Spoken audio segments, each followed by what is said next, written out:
Hello guys! Welcome sa aking vlog. Paano gumawa o kumuha ng reservation o appointment sa immigration online? Magpunta sa highkorea.go.kr, piliin o pindutin ang English at mag-login.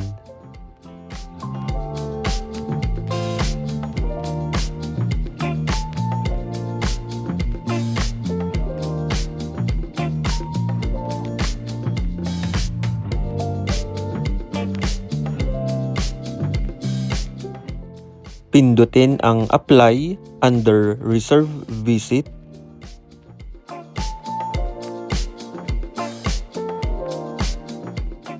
I-scroll pababa at sumang-ayon sa pamamagitan ng pag-check sa kahon at pindutin ang visit reservation application.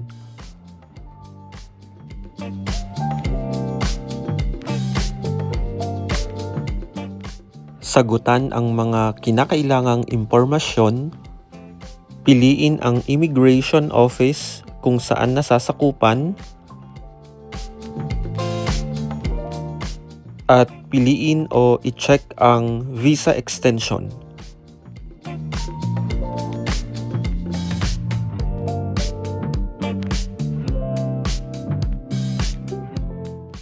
Pindutin ito para makapili ng date at time of visit.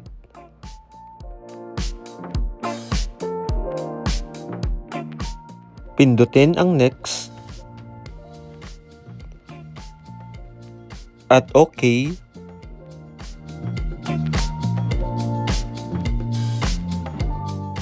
Dito sa may Employment Information Report, pindutin lang ang No Changes kung wala namang pagbabago at pindutin ang OK. Reservation complete. Pindutin ang Confirm. Para makita ang iyong appointment o reservation ay pumunta sa My Page. Pindutin ang Reserve Visit Status. Pindutin ang Visit Reservation Date at Time.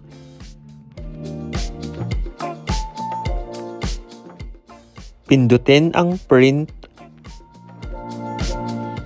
At lalabas ang iyong appointment receipt o reservation, Pangon Yeyak Job Sujong. At makakatanggap din ng text mula 1345. Sa pagkuha ng appointment or reservation ay kailangan gumamit ng laptop o PC. Ang paggamit ng mobile phone ay hindi pinapahintulutan. Maraming salamat sa panonood. Annyeong!